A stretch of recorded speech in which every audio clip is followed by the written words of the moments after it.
Bopeto ya monoko mpe ya mino atako ezali na litomba monene kasi mingi basalelaka yango te na bisika ebele. Ndakisa na Kinshasa mingi ya bakoni bakendaka komona munganga ya mino to mpe dentiste na ntango kaka bazali na mpasi. En tout cas nano ya rivelanga te kenaki komona dentiste sans que nazala malade. So nake komona dentiste c'est que nayoki soit mino pasi bien douleur moko makasi nde nake komona dentiste na ngai. Bana na botama na yoko na pasa linu te na ibi nezala te. Na komona munganga nde. Problème nango ezaka nini? Loko no mona il faut débourser. Pour qu'on ait un docteur Pamba, il faut s'en aller là. Quand on a un problème, ok. Mais quand Pamba beaucoup nous t'a la client tout cas problème parce que bon, parce que comme un cabinet vos quotas, $10 fait quoi ya?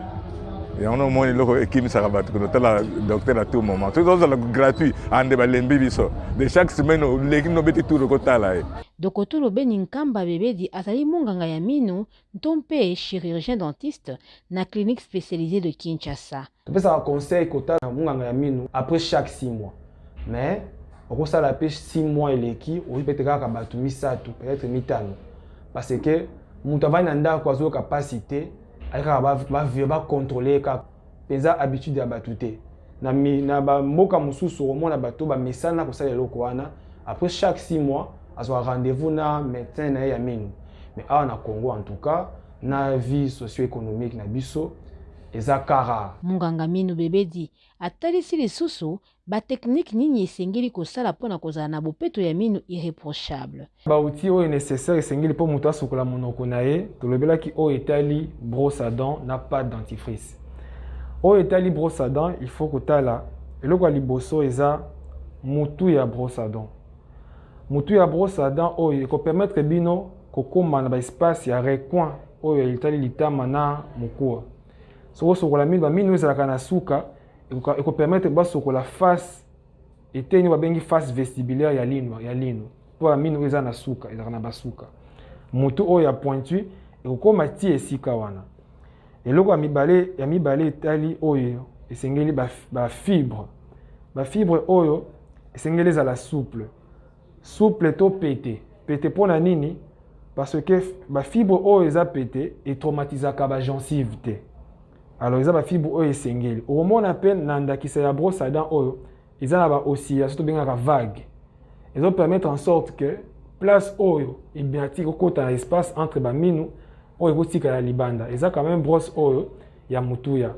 Omoni mutu nango eza songe ba fibre eza pepele et ils ont une oscillation quand même qui permet que y ait un espace entre mino. Na ndenge ya kolakisa ndenge kusenge mutu asokola monoko ne malamu. Alors, tu peux préciser le mutu ya. Asokotie pas dentifrice, brosse à dents et kozala boye. Aller retour, aller retour, aller retour.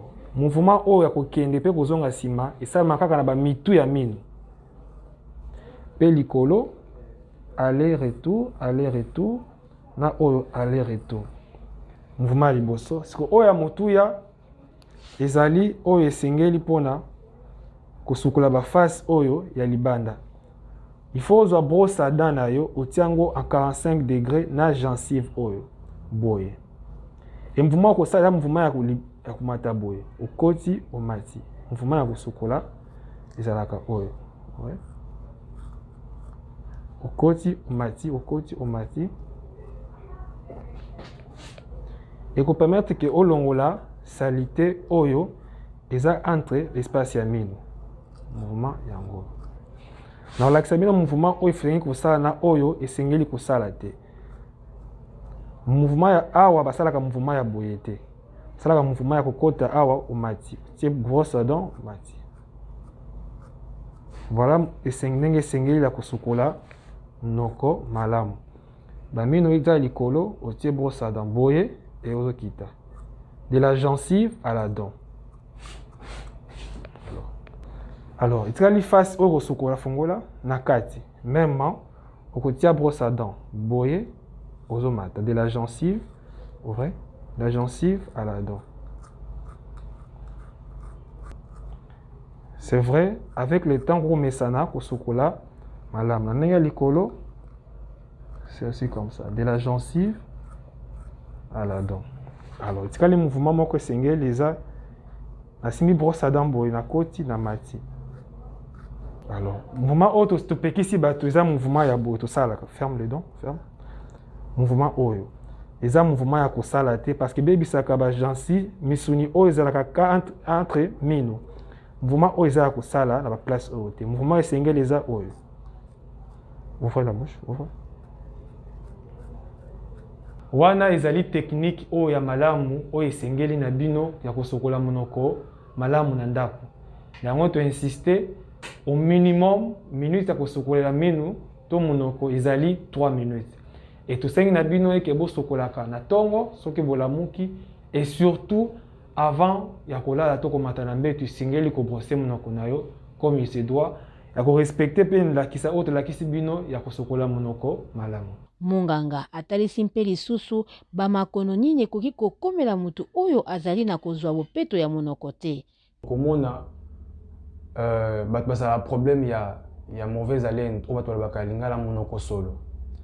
À part wana mais oyo mutu ya makasi ezali mpe oyo ya koyeba maladie oyo tobengaka carie dentaire. Eza l'une des choses eza résultante ya kozanga pour brosser monoko na régulièrement ou pour brosser monoko na malamu. Toi ça va sokola mino moni makile ezobima. Déjà il fait que makile ezobima ezalaki déjà que moto oyo lors ya brossage kaza na penza na hygiène to ko sokola malamu sokola monoko ya malamu penza te. So comme dans le niveau wana il faut en tout cas komona munganga na lombango. Dokotolo Nkamba akebisi penza bayibasalelaka mino mpona kofungola masanga ntompe kobenda biloko ya makasi. Eloko wana etraumatisaka mpenza mino makasi et perturbaka même fonction ya ligne. Eloko mosusu ezali nini batailleur bato oyo basalelaka mingi mino kokata basinga anga benda vis anga kata bouton nyonso tu wana eagresaka ligne et bato wana mino bango ebumelaka mpenza te parce que même si ezali ligne oyo obosaka régulièrement mais comme oza bapratique surtout ya kofongola babouteille na mino en tout cas ezoboka mino makasi et alors que kosoigner ligne wana koki kokuter yo mbongo même il y a plus de 150 bouteilles. Esengeli koyeba ete bopeto ya monoko mpe mino ezali lingomba ya makambo maye mazali kosunga kolongola ba plaque dentaire likolo na lino mpe kobomba monoko peto mpe mino malamu. Nathalie Sekaburo, Simon Rabier, pour VOA Afrique Kinshasa.